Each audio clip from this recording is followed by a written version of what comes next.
menyebutkan bahwa tanggal 12 Rabiul Awal tersebut merupakan hari wafatnya baginda kita yang mulia sallallahu alaihi wasallam. Tidak ada perbedaan di sana kecuali sedikit saja. Kenapa para ulama mereka berbeda, terutama tentang kematian baginda yang mulia sallallahu alaihi wasallam? Masalah wafatnya Nabi, para ulama ada perbedaan, namun perbedaan itu hanya sedikit saja. Ada yang menyebutkan tanggal 11, ada yang menyebutkan tanggal 12. Kenapa para ulama mereka berbeda? Karena memang ikhwatul Islam, kita tahu kalender yang kita pakai ada kalender Hijriyah. Karena kalender itu ada kalender Masihiyah, yaitu kalender yang dihitung dari Isa al-Masih, dari Nabi Isa alaihi salam. Ada kalender yang dihitung dari Nabi kita yang mulia sallallahu alaihi wasallam. Karena memang jarak antara Nabi Isa dengan Nabi Muhammad sallallahu alaihi wasallam kurang lebih 600 tahun lamanya. Sedangkan kita seorang muslim, terutama di dalam masalah ibadah, yang menjadi patokan bagi kita bersama adalah kalender Hijriyah. Kenapa disebut dengan Hijriyah? Karena dihitung kalender tersebut dibuat di zaman Umar bin Khattab radhiyallahu taala anhu. Kemudian bagaimana cara mereka menghitungnya? Mereka berbeda. Ada di antara mereka menyebutkan kita hitung dari awal tahun ini, kita hitung dari kejadian ini, kita hitung dari dibangkitkan atau dari diutusnya Nabi.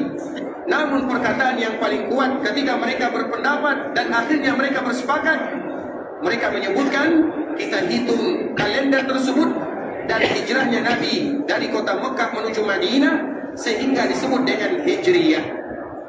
Maknanya ikhwatul Islam, ketika para ulama mereka berbeda tentang kapan wafatnya baginda yang mulia, walaupun perbedaan itu merupakan perbedaan yang tipis, karena memang kalender belum ada, karena memang kalender itu baru dibuat di zaman Umar, walaupun dihitung dari hijrah Nabi SAW, sehingga terjadi perbedaan yang tipis.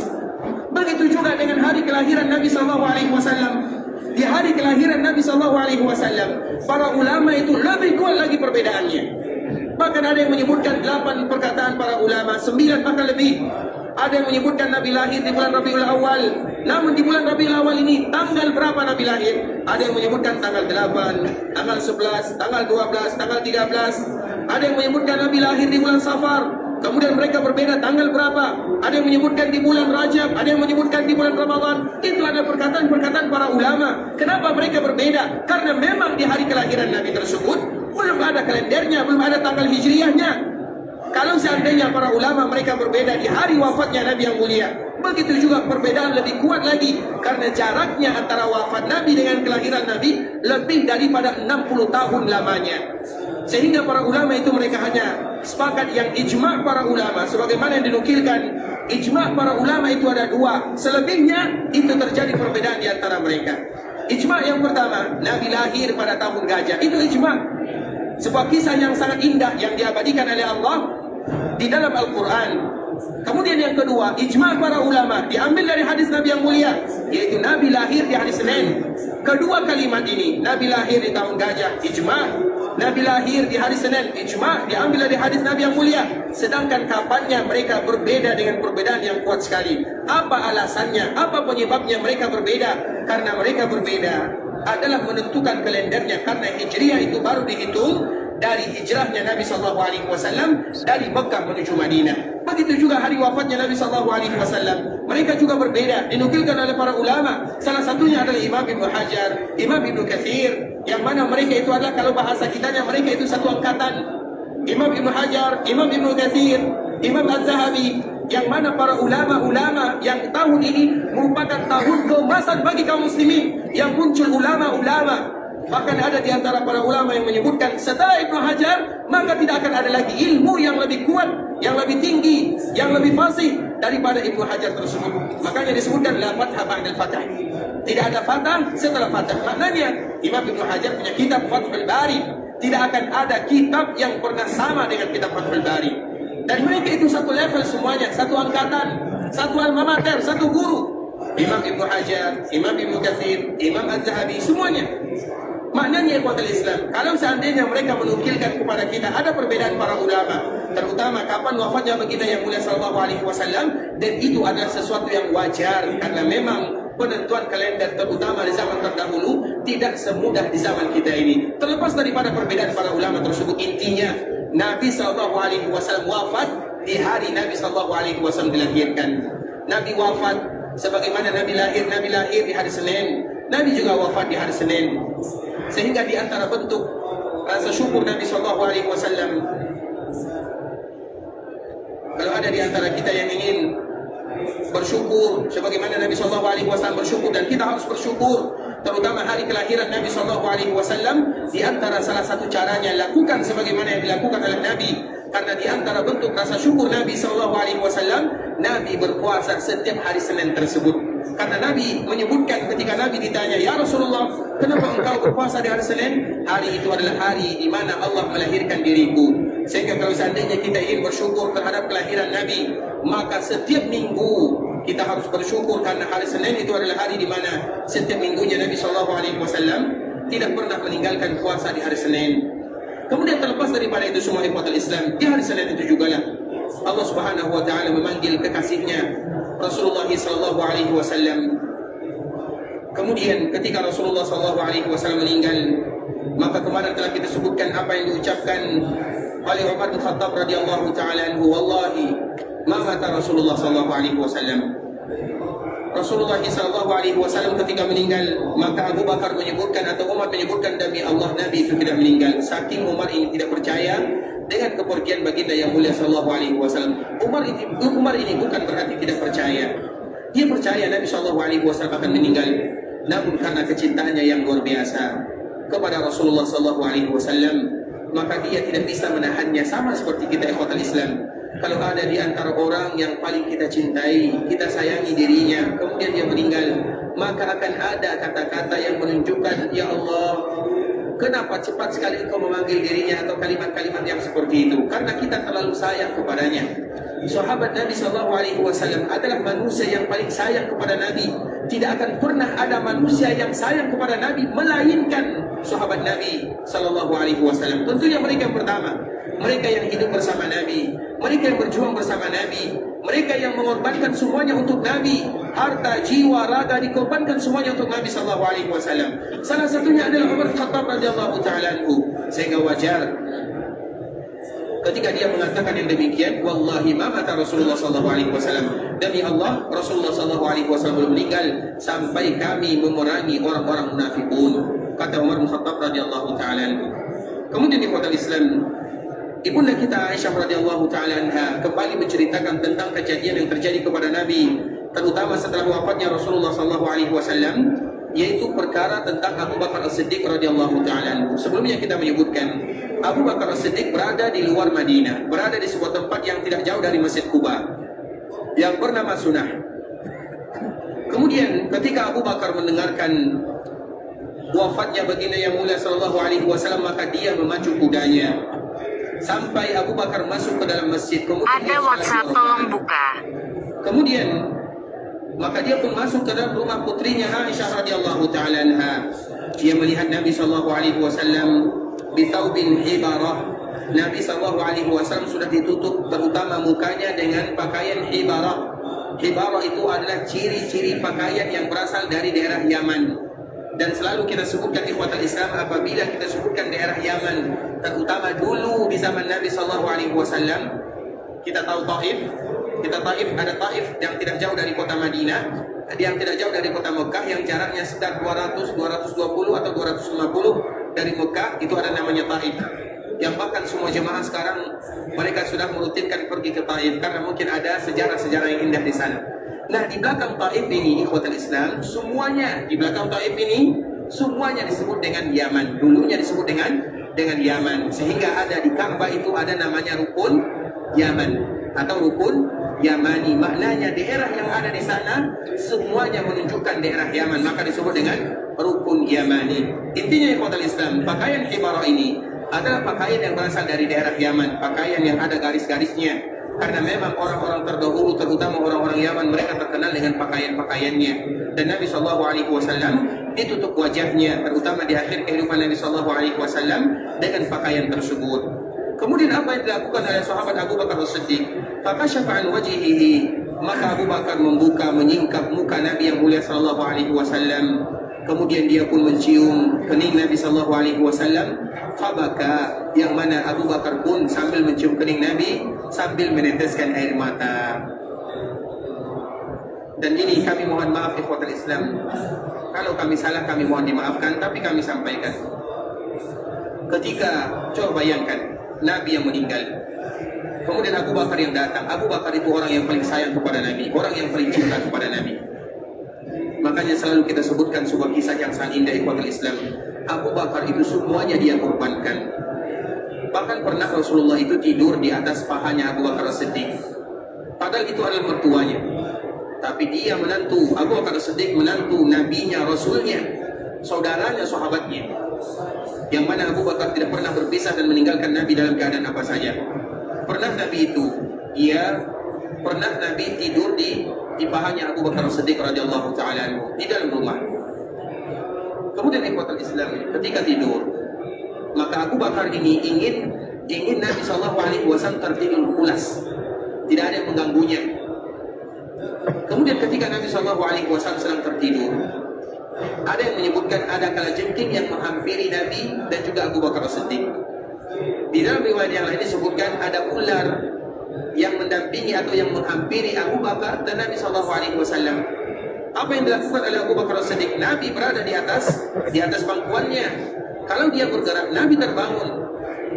Akhirnya dia biarkan, bukan dia biarkan, namun tidak ada pilihan. Karena dia tidak mau bergerak. Kalau nanti dia bergerak, Nabi akan bangun, dan dia tidak mau Nabi terbangun. Kemudian ikhwatul Islam, ketika Abu Bakar tetap diam, maka mendekatlah kalajengking ini atau ular ini, kemudian sampai menggigit tangannya Abu Bakar As-Siddiq radhiyallahu taala anhu. Biasanya ular kalau sudah menggigit kemana dia? Lari. Begitu juga kalajengking kalau sudah selesai tugas misi-misinya lari. Nah sekarang tugasnya menggigit Abu Bakar As-Siddiq selesai. Tapi yang kita ingin ceritakan, coba bayangkan, mudah saja bagi Abu Bakar As-Siddiq untuk mengusirnya. Namun Abu Bakar khawatir Nabi SAW terbangun, orang yang paling dia sayangi, orang yang paling dia cintai, sehingga dia menahan bisa ular atau bisa kalajengking, dia tahan sampai Nabi SAW terbangun. Ketika Nabi terbangun, Nabi melihat darah di tangan Abu Bakar As-Siddiq.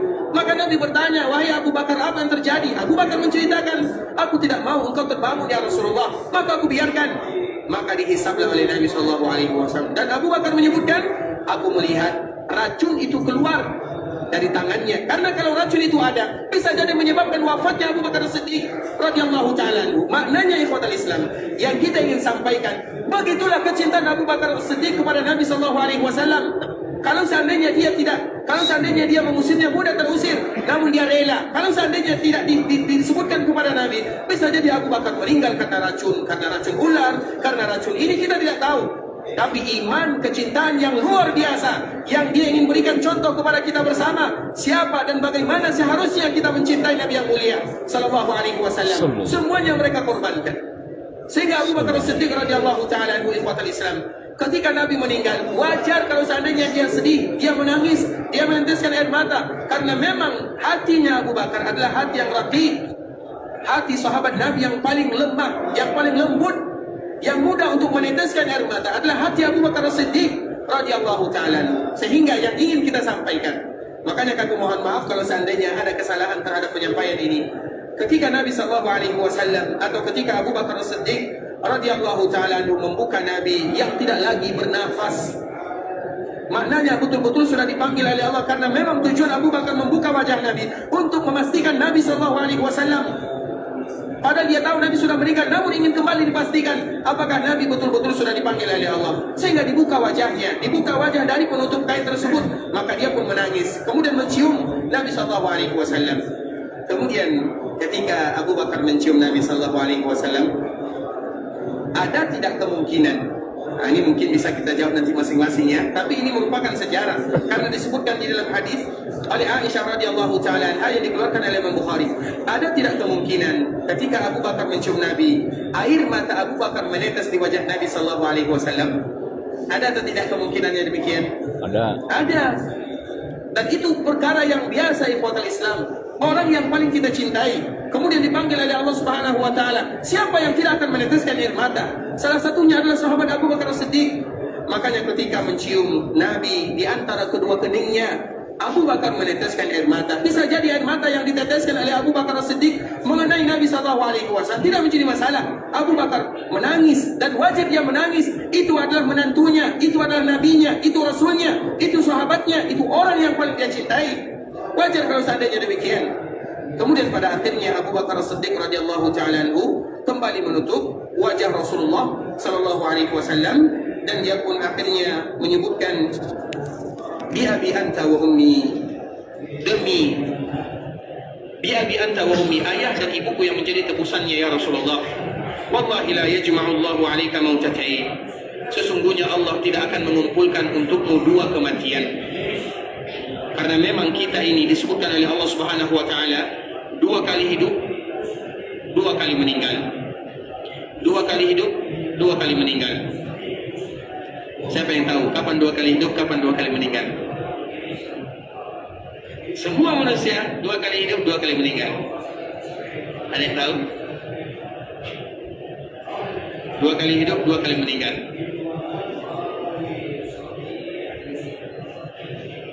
Hidup ketika dilahirkan.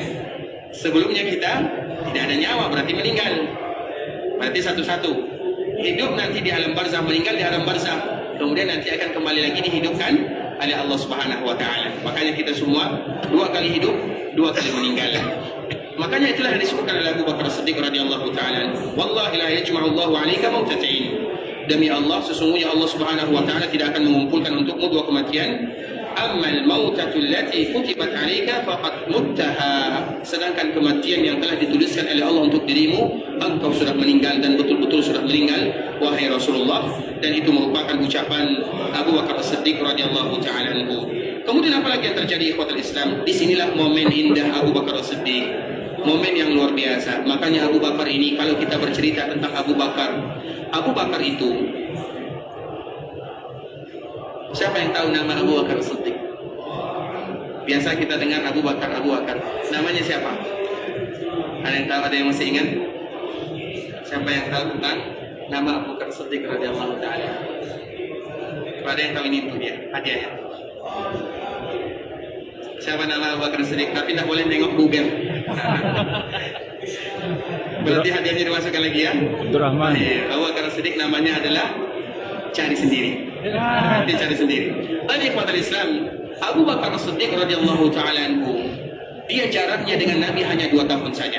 Lebih tua Nabi 2 tahun dibandingkan dengan Abu Bakar As-Siddiq. Berarti Nabi ini, para ulama mereka berbeda. Kapan atau berapa umur Nabi SAW? Ada yang menyebutkan Nabi meninggal ketika Nabi berumur 60 tahun. Ada yang meninggal Nabi berumur 63 tahun. Ada yang mengatakan Nabi meninggal ketika Nabi berumur 60 tahun. Makanya perbedaan seperti ini dikembalikan kepada tanggal yang tadi dibuatkan. Walaupun para ulama mereka lebih memilih bahwa Nabi SAW meninggal ketika Nabi berumur 63 tahun. Berarti ketika Nabi berumur 63 tahun dan Nabi meninggal, Abu Bakar As-Siddiq umurnya 60 atau 61 tahun. Karena memang perbedaan antara Abu Bakar As-Siddiq dengan Nabi SAW hanya 2 tahun saja. Maknanya ikhwatul Islam, berarti Abu Bakar itu adalah orang yang dituakan di kalangan para sahabatnya. Tak mungkin ada di antara sahabat Nabi yang melangkai dan yang mendahului sahabat Abu Bakar As-Siddiq radhiyallahu taala anhu. Maka itulah hikmahnya ikhwatul Islam. Pemilihan Abu Bakar menjadi sahabat Nabi SAW bukan sembarangan, karena Allah Subhanahu wa taala telah menentukan, benar-benar menentukan. Makanya di dalam sebuah hadis Abdullah bin Mas'ud radhiyallahu taala anhu, Rasulullah SAW menyebutkan, ketika Allah menciptakan manusia, Allah melihat hati siapa yang paling bersih, hati siapa yang paling bagus. Yang paling bagus itu adalah hati para nabi dan para rasul, dan yang paling bagus hatinya di antara mereka semua adalah hati Muhammad bin Abdullah SAW. Kemudian setelahnya dilihat lagi siapa yang paling bagus, yang paling bersih hatinya. Maka yang paling bersih hatinya adalah bersih hati sahabat-sahabat Nabi SAW. Dari sahabat Nabi ini, siapa yang paling bersih hatinya? Abu Bakar As-Siddiq radhiyallahu taala anhu. Sehingga disebutkan oleh para ulama, Abu Bakar itu adalah orang yang paling mulia setelah semua para nabi dan para rasul. Setelah para nabi yang jumlah mereka kurang lebih 124.000, setelah para rasul yang jumlah mereka kurang lebih 313, 315, siapa yang paling mulia setelahnya? Abu Bakar As-Siddiq radhiyallahu taala anhu. Sehingga Allah Subhanahu wa taala betul-betul memilih, mempersiapkan, terutama di akhir atau di wafatnya Nabi SAW. Karena dengan wafatnya Nabi Islam, itu perkara semakin besar dihadapi oleh kaum muslimin. Tidak mungkin sembarangan orang yang akan menggantikan Nabi SAW, kecuali mereka-mereka yang dipilih oleh Allah Subhanahu wa taala. Nabi wafat, itu musibah besar, musibah bagi umat. terutama di zaman Nabi sallallahu alaihi wasallam. Orang-orang baru saja masuk Islam. Fathu Makkah baru terjadi pada tahun ke-8.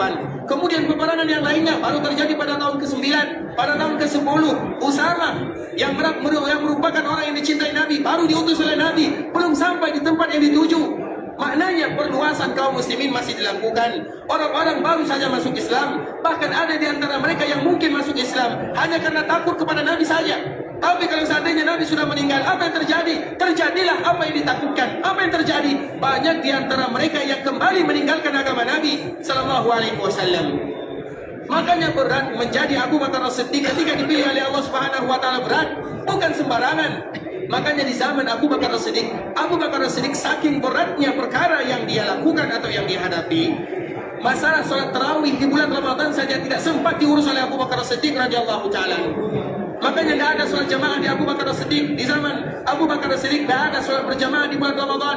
Apa maknanya? Maknanya saking sibuknya dirinya mengurus perkara-perkara mereka yang sudah mulai meninggalkan agama Nabi yang mulia. Berat ikhwatal Islam. Menjadi Abu Bakar As-Siddiq berat.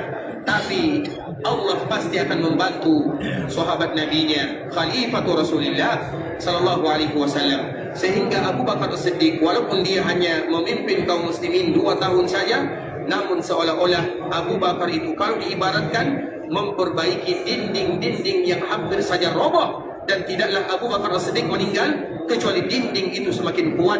Kemudian dilanjutkan oleh sahabatnya Umar bin Khattab, yang mana akhir daripada kepemimpinan Umar bin Khattab radhiyallahu taala anhu, dinding itu mulai lagi dirobohkan setelah dikuatkan di zaman Abu Bakar As-Siddiq radhiyallahu taala anhu. Dan insyaallah nanti kita akan kembali melanjutkan tentang apa yang disebutkan oleh sahabat Abu Bakar As-Siddiq radhiyallahu taala anhu ikhwatal Islam, karena tidak ada setiap momen-momen yang indah kecuali kita harus ingin menyampaikannya, terutama tentang sahabat Nabi, bagaimana keadaan sahabat Nabi yang dari setiap kejadian dan langkah-langkah yang mereka ambil ada hikmah yang luar biasa yang bisa kita jadikan pelajaran dalam kehidupan kita. Ikhwatal Islam, saudara kaum muslimin, para tamu Allah rahimani wa rahimakumullah, sampai di sini pembahasan yang bisa kita jelaskan. Yang benar dari Allah Subhanahu wa taala, yang salah dari diri kami pribadi, dan kami mohon dimaafkan kalau seandainya ada kesalahan, ada kata-kata yang kurang berkenan di hati.